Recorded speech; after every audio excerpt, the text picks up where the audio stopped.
हुआ जवान था। लेकिन 22 दिन की उस लड़ाई के दौरान हम 15 जवानों की टीम को तोलोलिंग पहाड़ी के ऊपर अमनिशन और राशन पानी ले जाने का जो काम मिला, 22 दिन में 15 में से हम 3 जवान ऐसे थे जो सुबह 5:30 बजे चलते थे, रात को 2:30 बजे पहुंचते थे, फिर 2 घंटे में नीचे आते थे।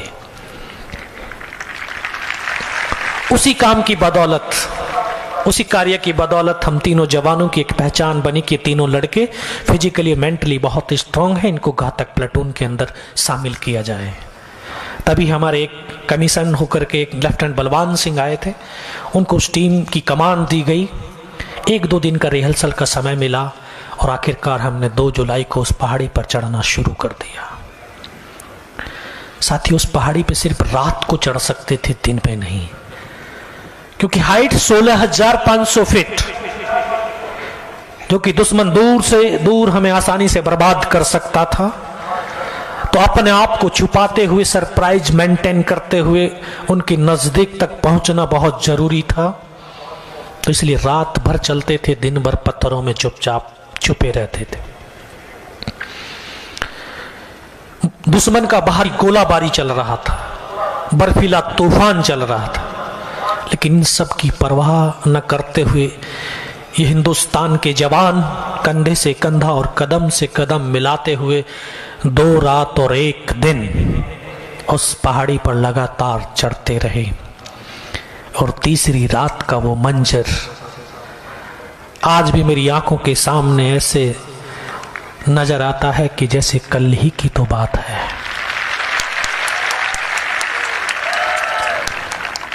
मुझे याद है सुबह का वक्त रहा होगा,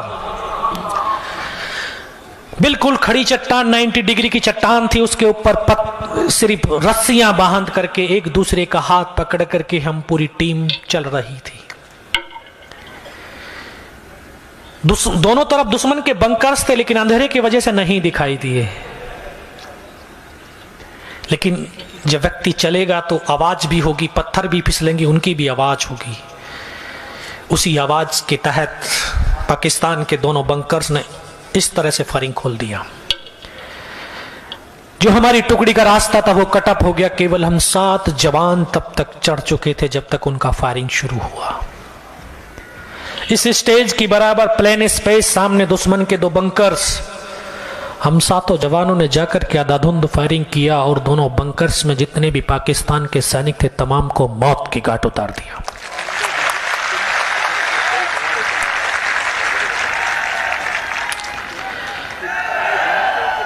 सुबह की फर्स्ट लाइट हो चुकी थी। टाइगर हिल टॉप वहां से मात्र 50-60 मीटर रहा होगा, जहां पर उनकी एक पूरी कंपनी की डिप्लॉयमेंट थी। उन्होंने देखा कि हिंदुस्तान की फौज यहां तक पहुंच गई है। इतना जबरदस्त हमारे ऊपर गोलाबारी किया कि साथियों, हमारी ऐसी परिस्थिति थी कि एक कदम आगे रखते हैं तब भी हमारी मौत है और एक कदम पीछे रखते हैं तब भी हमारी मौत है। मरना निश्चित था, लेकिन हिंदुस्तान के सैनिक, चाहे उसका शरीर गोलियों से छलनी क्यों ना हो जाए, अगर उसके शरीर के अंदर रक्त का एक भी कतरा बचता है और उसके शरीर में अगर आखिरी सांस भी बचती है तो उसके कदम दुश्मन की तरफ बढ़ते हैं, उसके कदम कभी पीछे की तरफ नहीं हटते। जो हमारे देश और सेना की बहुत बड़ी ताकत है। हमने सोचा मरना ही तो है, मरने से पहले जितने ज्यादा से ज्यादा हम पाकिस्तानियों को मौत के घाट सुला सकते हैं हम सुलाएंगे। इसी सोच के साथ हम आगे की तरफ भागे। उनके बंकर्स के अंदर जा घुसे, उनकी डेड बॉडियों को निकाल करके बाहर फेंका। 5 घंटे तक लगातार हमारा उनका फायरिंग चलता रहा। हम भी एक कदम आगे नहीं बढ़ पाए, लेकिन उनको भी 1 इंच आगे नहीं बढ़ने दिया। पीछे से कोई सपोर्ट नहीं था, चारों तरफ से हम घिर चुके थे। अभी एक ही रास्ता था कि कुछ ना कुछ ऐसी चतुराई का प्लान बनाया जाए, क्योंकि अभी एमिनेशन खत्म होने लगा था, बहुत कम मात्रा में एमिनेशन बचा था। और यह भी सत्य है कि बिना लीडर के कोई लड़ाई नहीं जीती जा सकती है। उस समय हमारा जो लीड कर रहा था हमारा प्लेटून हवलदार मदन, तभी उसने प्लान बनाया कि अभी जब दुश्मन की आर्टरी, उनकी मोटर्स का फायर आता है तभी हम अपना फायर स्टॉप करेंगे, ताकि दुश्मन को लगे कि या इस फायरिंग के दौरान ये हिंदुस्तान के सैनिक मारे जा चुके हैं। जब दुश्मन की आर्टलरी मोटर्स ने फायर किया, उसी फायरिंग के दौरान हमने अपनी फायरिंग को बंद कर दिया, और जब 20-25 मिनट तक हमारी तरफ से कोई फायरिंग नहीं हुआ तो शायद दुश्मन ने भी सोचा या तो इनका अम्युनिशन खत्म हो गया, ये मारे जा चुके हैं। पाकिस्तान के 10-12 जवान सिर्फ ये देखने के लिए आए कि हिंदुस्तान के जवानों की संख्या कितनी है, जिंदे हैं मर गए हैं। 3 अलग अलग पत्थरों के पास हमने आपस में कोऑर्डिनेट किया हुआ था कि जब दुश्मन पत्थरों से निकल करके हमारे सामने आएगा एक साथ फायर खोलेंगे, और जब दुश्मन ऐसे निकल करके आया तो एक साथ हमने फायर खोला, उनमें से 1-2 बचा होगा, सबको मौत की नींद सुला दिया। अब हमारे पास अम्युनिशन भी था, हथियार भी था, उन्हीं का हथियार उन्हीं का अम्युनिशन लेकर के हमने आधाधुंध फायरिंग शुरू किया।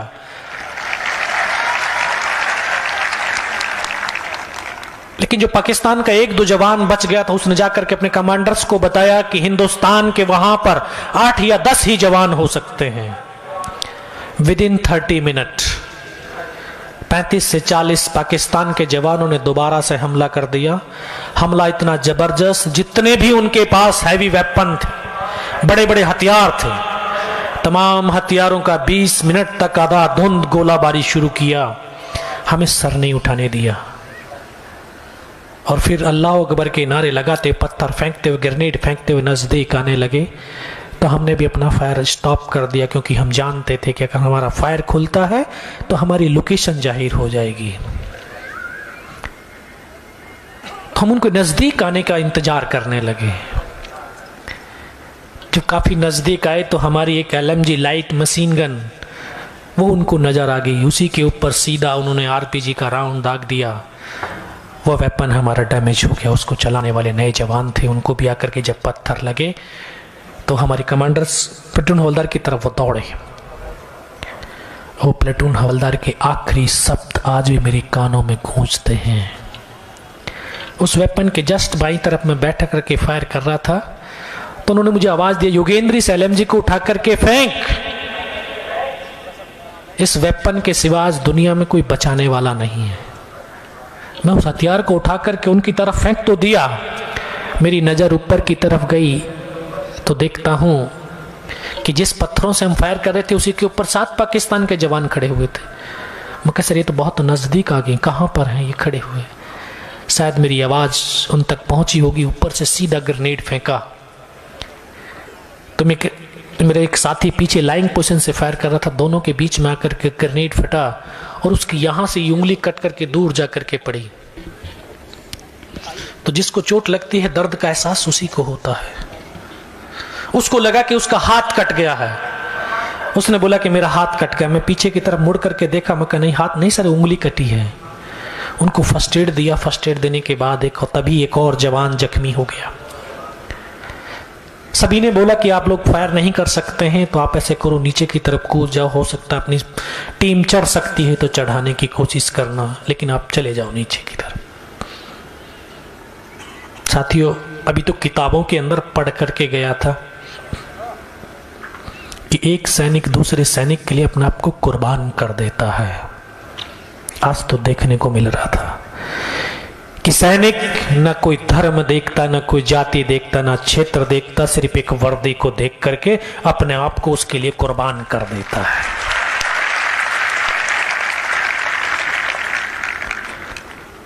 उन्होंने बोला कि हम नीचे नहीं जाएंगे, तुम लोगों के साथ यहीं रहेंगे। फायर नहीं कर सकते तो क्या हुआ, बैठ करके तुम्हारा मैगजीन भरते रहेंगे। हम जैसे नौजवानों के लिए तो बहुत बड़ी ताकत थी, बहुत बड़ी प्रेरणा थी कि जो हमारे साथी अपने आप को बचा सकते हैं लेकिन हमारे लिए मर मिटने के लिए तत्पर हैं। तभी एक और हमारे पास स्नाइपर वाला एक LS नायक साहब थे, उनके ऊपर से 3 तरफ से फायरिंग आने लगा। एक मेरा ट्रेनिंग का साथी ग्रेनेडियर अनंतराम, हम दोनों ने एक साथ ट्रेनिंग किया था। हम दोनों को आवाज दिया कि आप तो दौड़ करके उसकी हेल्प के लिए जाओ। तो वहां से हम हरकत किया उस साथी को हेल्प करने के लिए।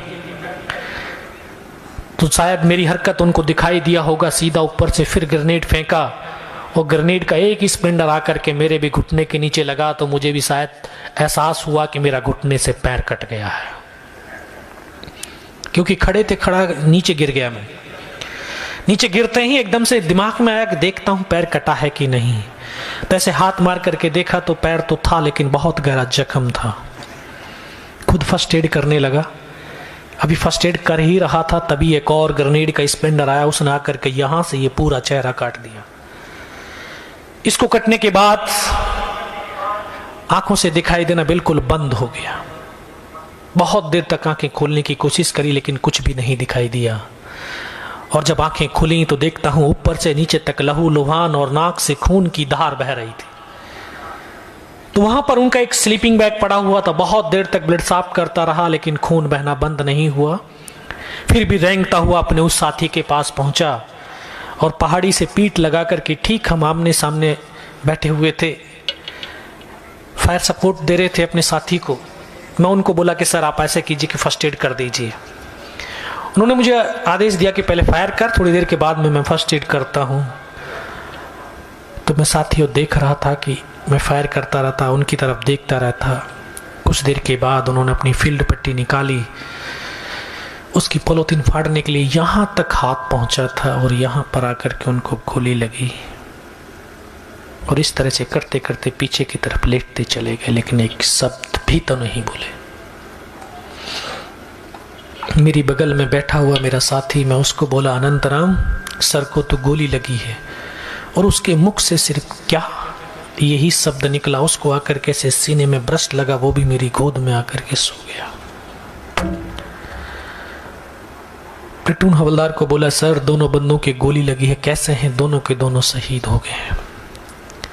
साथियों बस मैं इतना ही बोल पाया, तभी उन्होंने अल्लाह अकबर के नारे दिए और इस प्रकार से आकर के हमको घेर लिया।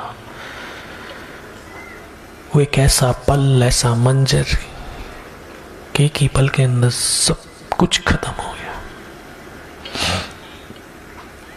मेरे तमाम साथी शहीद हो चुके थे, मैं भी उनकी तरफ से मर गया था। पाकिस्तान का वो एक कैप्टन था, वहां पर उसने आकर के बोला कि इनको रिचेक करो, इनमें से कोई जिंदा तो नहीं है। पाकिस्तान के कुछ सैनिक आए, उसने आकर के हमारे जवानों के शरीर के अंदर गोलियां दागने लगे। तो मैं देख रहा हूं कि डेड बॉडी ऐसे उछलती थी। चुपचाप पड़ा हुआ था, उसने आकर के एक एक करके सबको गोलियां मारी। तो मैं भी इस तरह से पड़ा हुआ था। उसने आकर के फर्स्ट में मेरी बाजू में, जांग में, नीचे पैर में 3 जगह पर गोलियां मारी। मैं देख रहा हूं कि धुआं निकल रहा है, लेकिन उस गोली की पीड़ा को चुपचाप पड़ा सहता रहा।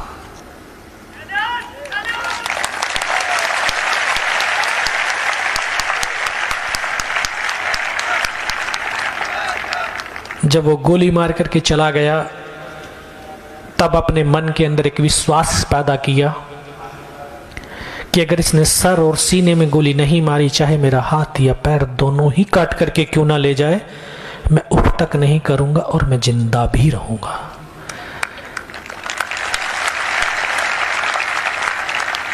साथियों वो विश्वास ही था कि आज मैं आपके सम्मुख खड़ा भी हूं।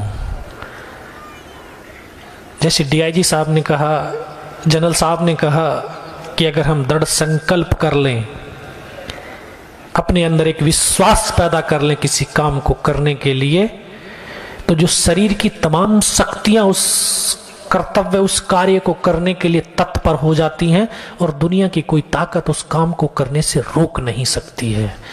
विश्वास तो बना करके देखिए। चुपचाप पड़ा रहा। काफी देर के बाद बहुत सारी गालियां दी, यातनाएं दी। तो हमारा नीचे एक, जहां से हम रात को चले थे, लगभग 500 मीटर नीचे हमारा एमएमजी पोस्ट था। उस पोस्ट को कैप्चर करने के लिए टाइगर हिल की बगल में ही मस्को वैली थी, जहां पर उनका बेस कैंप था। उन्होंने सेट से जैसे मैसेज दिया बेस कैंप को कि नीचे जो हिंदुस्तान का एमएमजी पोस्ट है, इसके ऊपर हमला कर दो। ये सूचना जैसे मेरे कानों तक पड़ी तो मुझे लगा कि आज तो मेरी पूरी टुकड़ी खत्म हो जाएगी। तब ऊपर वाले से एक ही प्रार्थना करी कि मुझे इतनी जिंदा रख दे कि मैं अपने साथियों तक सूचना पहुंचा सकूं। और दोस्तों ये बिल्कुल सत्य का निस्वार्थ भाव और सच्ची श्रद्धा के साथ उस परम पिता परमेश्वर वाहेगुरु, अल्लाह, भगवान, जिसके भी नाम से हम पुकारते हैं वो शक्ति जरूर साथ देती है।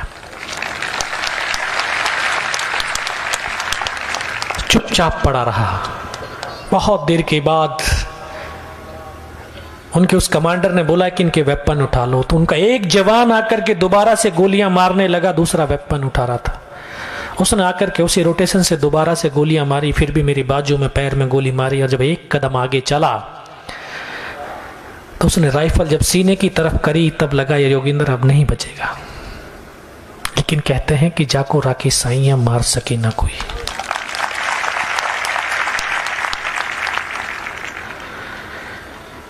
पूरी पैंट फट गई थी चलते चलते उन पहाड़ियों के ऊपर। तो यहां पर पर्स रखा था, पर्स में भी कुछ 5-5 रुपए के सिक्के थे।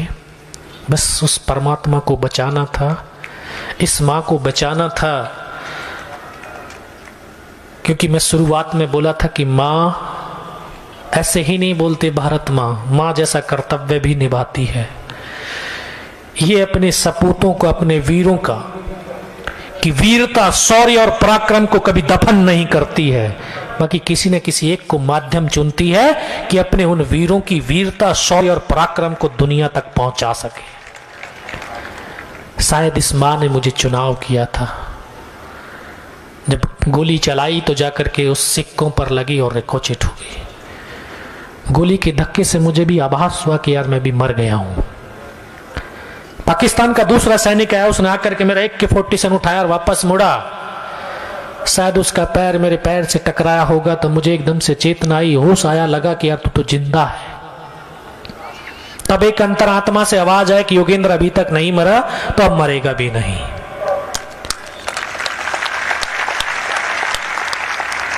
मेरे पास एक हैंड ग्रेनेड था, मैंने अपना हैंड ग्रेनेड निकाला, उसकी पिन निकाल करके जो पाकिस्तान का सैनिक हमारे राइफल उठा करके जा रहा था उसी के ऊपर ऐसे फेंक दिया। जो कोट के अंदर हुड लगे होते थे, हुड के अंदर वो ग्रेनेड गिरा, और जब तक वो ग्रेनेड को निकाल पाता ग्रेनेड फट गया, यहां से उसकी पूरी खोपड़ी उड़ी, हमारे ऊपर आकर के गिर गया। उसके उस ग्रेनेड के धमाके से जो पाकिस्तान के दूसरे सैनिक थे उनमें एकदम से खलबली मची कि इनमें से कोई जिंदा है। कुछ बोले जिंदा नहीं, नीचे से रेनफोर्समेंट आ गई है। साथ ही वही एक मौका था कि मैं अपनी भारत मां के लिए कुछ विशेष कर गुजर सकता हूं। मैंने बिना पल गवाए हुए पाकिस्तान के उस सैनिक की राइफल को उठाने के लिए दोनों हाथ बढ़ाए, लेकिन ये हाथ तो हिला ही नहीं, कि उस हाथ की पूरी हड्डी निकल के बाहर थी। इस हाथ से राइफल को उठाया, वहां से ऐसे ब्रस्ट फायरिंग किया, 4-5 पाकिस्तानियों को मौत की नींद सुलाया। तभी दूसरे पत्थर पर गया, वहां से फायरिंग किया, तीसरे से किया। जब 3-4 जगह से फायरिंग किया तो उनको लगा कि नीचे से हिंदुस्तान की फौज की रीइंफोर्समेंट आ गई है। बस इतना ही तो उनका जोश होता है, इतना ही तो उनमें ताकत होती है, भाग गए डर कर।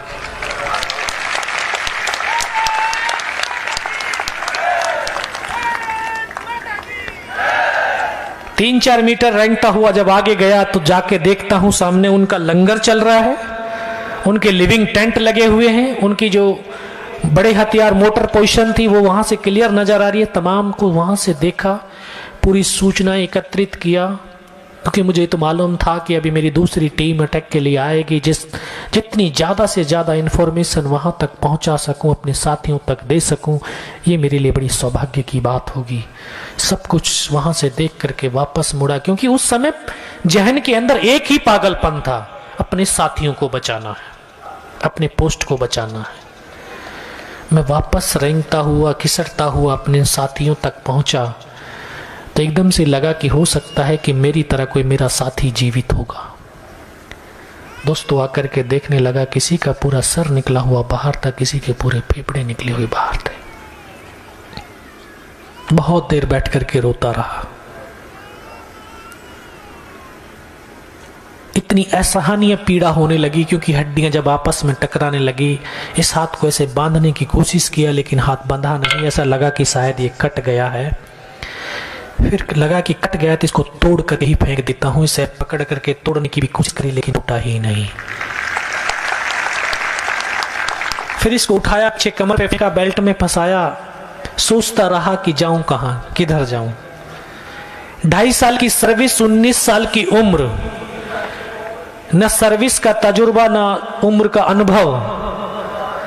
अब ये भी तो पता नहीं कि रात को किन रास्तों से चढ़ करके हम आए हैं, किधर हिंदुस्तान है, कहां पाकिस्तान है। चारों तरफ तो पहाड़ी पहाड़ी और बर्फ ही बर्फ थी, कुछ भी तो नजर नहीं आ रहा था। साथियों, जैसे मैं पहले बताया कि अगर निस्वार्थ भाव से उस परम पिता परमेश्वर को याद करते हैं तो शक्ति जरूर साथ देती है। तभी एक आवाज सुनाई दी जिसने बोला, बेटा इस नाले से नीचे की तरफ चला जा। मैं बिना कुछ सोचे समझे उस नाले में लुढ़क गया। लुढ़कते लुढ़कते बहुत नीचे पहुंचता हूं तो एकदम ऐसे गड्ढा आ गया। एक हाथ से पत्थर पकड़ करके लटका हुआ था। तभी मुझे एहसास हुआ कि शायद मैं पाकिस्तान की तरफ आ गया हूं। नीचे की तरफ देखा तो मेरे साथी मुझे नजर आए, उनको आवाज दिया, दौड़ करके मुझे निकाल करके लेके गए। लेकिन कोई ये नहीं कह रहा था कि जिंदा रहेगा, सबको लगा कि थोड़ी बहुत देर में मर जाएगा। लेकिन मैं सबको बोला कि नहीं, मुझे कुछ नहीं होगा, सिर्फ पोस्ट को बचा लीजिए कैसे भी करके। कमांडिंग ऑफिसर साहब को सूचना दिया कि इस प्रकार से एक लीडिंग सेक्शन का जवान बच करके आया और इस प्रकार की सूचना दे रहा है। ये दिन के लगभग 1:30 या 2 बज रहा होगा।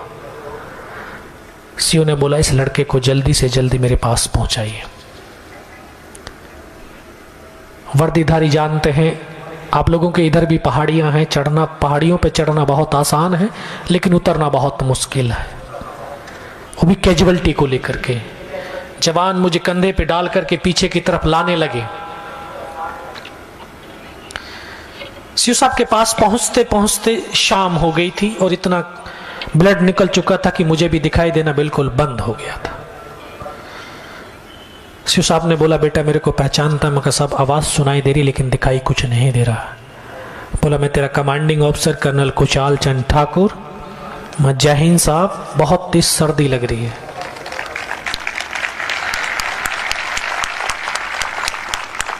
देखिए, लड़ाई तब जीती जाती है जब हमारा इंटरपर्सनल आपसी संबंध मजबूत होते हैं, एक आत्मिक लगाव होता है एक दूसरे के प्रति, और जो फोर्सेस हैं उनके अंदर ये चीजें हैं।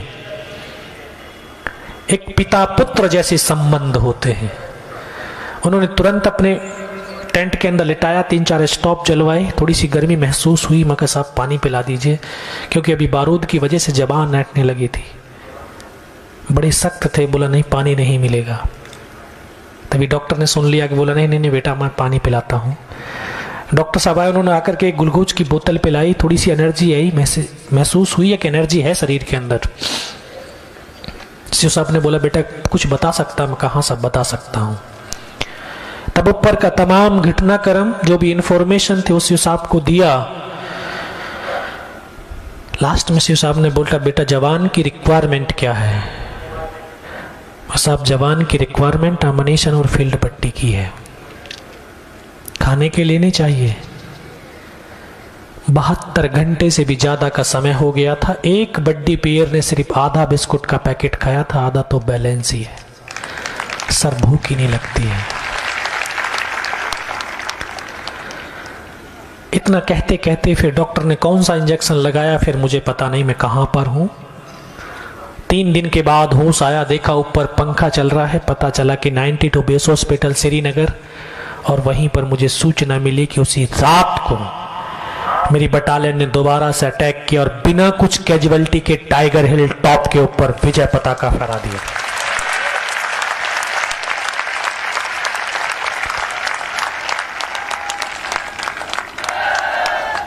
टाइगर हिल की जीत के बाद कारगिल युद्ध का यू टर्न हो चुका था। मुझे भी base hospital Delhi cantt refer कर दिया गया और 16 महीने के ट्रीटमेंट के बाद मैं वापस आज भारतीय सेना में सेवारत हूं और बाड़मेर की धरती इन पावन लोगों के बीच हूं। ये मेरे लिए सौभाग्य की बात है, बहुत गर्व की बात है।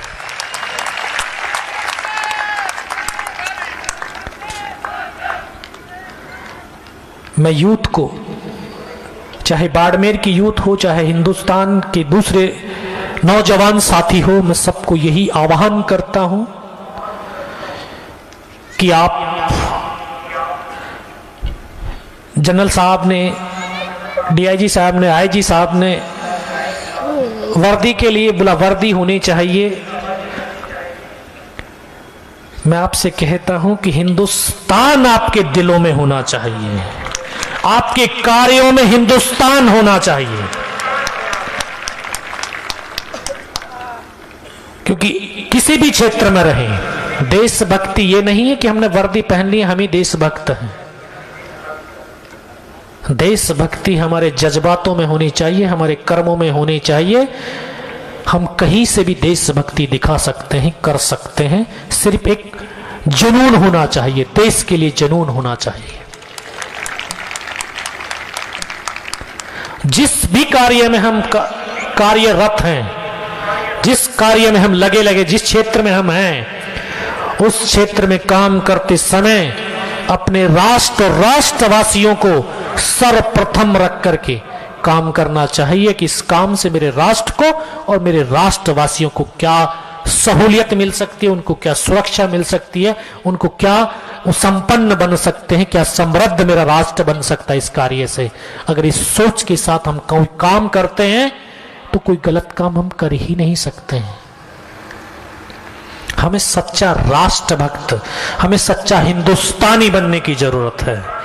अगर आप लोग जो मेरे देश की युवा शक्ति बैठी है, अगर आप एक सच्चे हिंदुस्तानी बन गए तो आप एक अच्छे डॉक्टर भी बन सकते हैं, एक अच्छे पुलिस आईएएस ऑफिसर भी बनते हैं, आईपीएस ऑफिसर भी बन सकते हैं, आर्मी ऑफिसर भी बन सकते हैं, आप हर बन सकते हैं। लेकिन उन सब से पहले जरूरी है कि अच्छा हिंदुस्तानी बनना।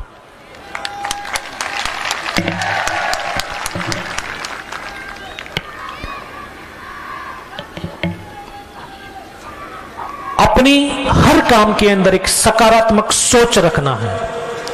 कोई भी काम करें, अगर आपके पास सकारात्मक सोच है तो शरीर की तमाम शक्तियां आपके उस लक्ष्य को प्राप्त करने में मदद करती हैं और उसको करना चाहिए। एक सकारात्मक सोच अपने समाज, अपने राष्ट्र और अपनी ऑर्गेनाइजेशन के लिए रखना बहुत जरूरी है। तभी हम एक सच्चे राष्ट्र का, समृद्ध राष्ट्र का निर्माण कर सकते हैं।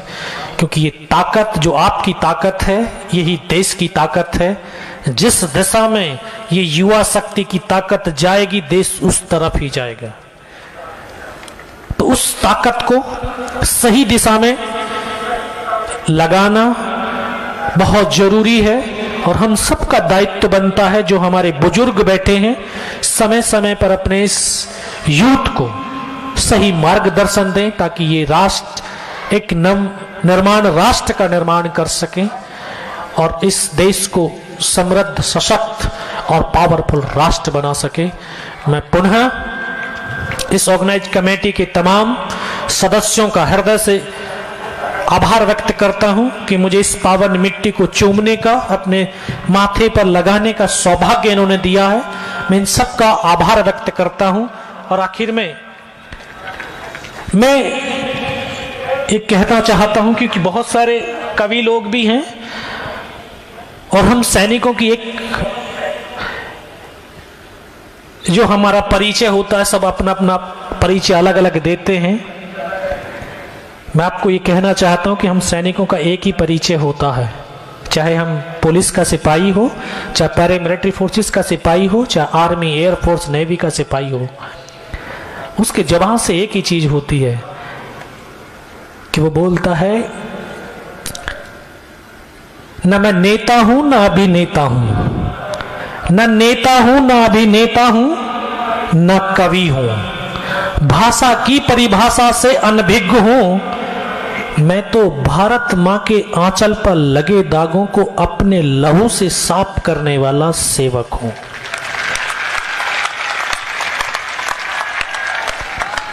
तो हम तो सेवक हैं और हम सब सेवक हैं। आप जो यूथ है वो भी अपने आप को देश का सिपाही समझे। आपके पास अभी ये वर्दी नहीं है तो वो हिंदुस्तान की वर्दी आपके पास सिविल वर्दी है, क्योंकि भगत सिंह ने कोई वर्दी नहीं पहनी थी, आप जैसी ही वर्दी पहन करके इस राष्ट्र के लिए अपने आप को समर्पित किया था। तो आपके अंदर वो जुनून होना चाहिए राष्ट्र के लिए। अंत में मैं पुनः जो हमारे शहीद परिवार हैं उनको नमन करता हूं। इस बाड़मेर की तमाम जनता को नमन करता हूं। स्टेज पर सम्मानित तमाम लोगों को नमन करता हूं और आखिर में यही कहूंगा कि करमवीर को कोई रोक नहीं सकता है करने से, और उसको कौन मार सकता है जो कभी न डरता हो मरने से। जय हिंद, जय भारत।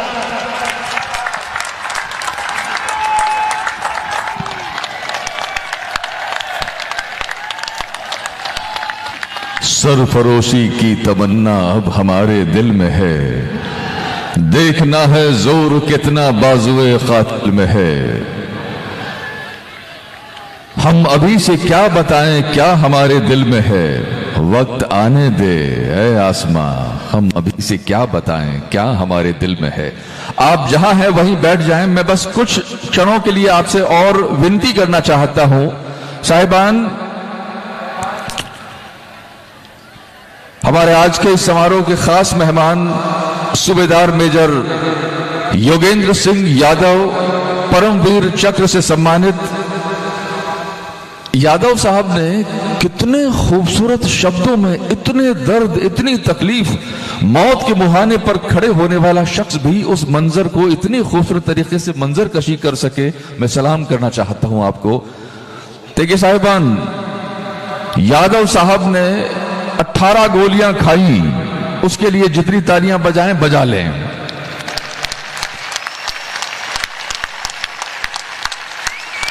ओके, अब सुनिए, ये तो केवल सुनिए, ये केवल नजराना था।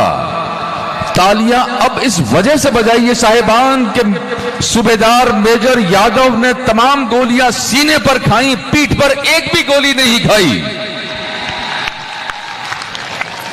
मैं निवेदन करना चाहता हूं, डीएफओ साहब, विक्रम केसरी प्रधान साहब, वरिष्ठ आईएफएस अधिकारी हैं हमारे बीच में, साथ ही कमांडेंट प्रदीप शर्मा साहब, कैप्टन हीर सिंह जी और रघुवीर सिंह तामलोर साहब, ये प्रमुख सूत्रधारों में से हैं इस आयोजन के। मैं निवेदन करता हूं कि आप सूबेदार मेजर यादव साहब को ये समय चक्र प्रदान करें। विक्रम केसरी प्रधान साहब आईएफएस, कमांडेंट प्रदीप शर्मा साहब, कैप्टन हीर सिंह जी और रघुवीर सिंह जी तामलोर,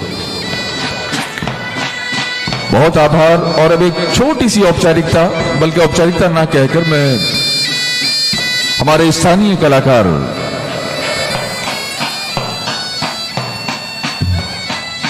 बुजुर्ग हीर सिंह जी के हाथों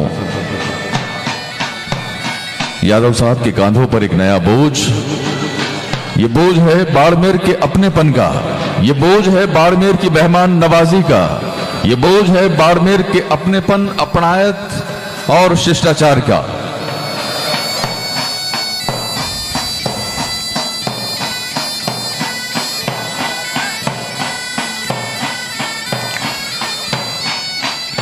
बहुत शुक्रिया।